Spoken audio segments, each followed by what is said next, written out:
Welcome to this Aderyn screencast. Today we're going to look again at the partner search, but this time looking at the optional criteria and filters that you can apply to a search. So the first one we'll touch on is the resolution filter down here, which is on the first tab, the search area tab. And here you can select from 10K, 2K, 1K or 100 meter. So it's worth bearing in mind that all our species records in our database are stored as polygons based on the grid reference resolution. So we have records which are at 10 kilometer resolution, which might not be very useful to your particular search. By default, 10 kilometer resolution records and 2 kilometer or tetrad records are excluded. If you want to include them, you can obviously change that using this little drop down here. Let's move on to the species categories tab now. So all our species records are divided into 4 categories. So we have priority species, we have species of conservation concern, locally important species, and also other species. Now by default, other species are excluded, so only species which have some sort of category, some sort of status applied to them are included in your search. But if you want to include everything, you can of course click other species here and select that.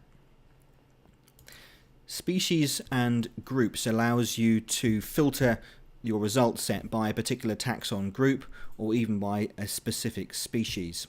So to do that, you simply can select a supergroup here. So maybe we can select insects. Then you can drill down further if you wish and say you'd like just maybe butterflies, and that would filter your results just to return butterflies. The other thing we can do is actually select a very specific species. So maybe we only are interested in sparrowhawks. So there we go, we can start typing there and we can select then the species from the little drop down that appears. You'll notice here that this has now blanked the supergroup and NBN groups. You don't need to select those before using the species lookup. You'll also notice that the RTVK, the recommended taxon version key, has been placed over here. This is the actual key which is used in the search. Again, you don't need to worry about this, but if you want to clear that search to find a different species, you can hit the little X in the corner there, and that wipes it, and you can start again. You can also specify the taxon family and the taxon order. These are free text boxes, so if you're going to use those, make sure you get your spelling correct. The next tab looks at species statuses. It's worth just reading what's at the top here. We're told that only species with all the selected statuses will be displayed. So if you wanted, for instance, all invasive non-native species, you could tick that, but it's unlikely that you'd get a species which was a non-native invasive, which was also maybe a red data book species. That's not going to happen, so be careful if you select more than one of these statuses. If you hover over a status, you'll get a little pop-up there telling you what that particular status code means. On the advanced tab here we have a few options. The first two options relate to dates. So first of all, you can select all records from a particular date to a particular date.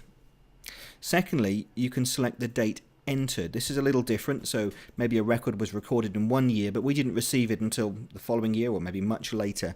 So if you'd like records which have been entered by ourselves between a particular date range, then you can use these second pair of boxes. There's a free text box here to select the recorder, so if you want to put a recorder name here, you can do so and find all records by a particular recorder. Again, it'll just take that text string and find all records which contain that. You've got verification here, so if you only want to see records which are verified as correct, you can select that here.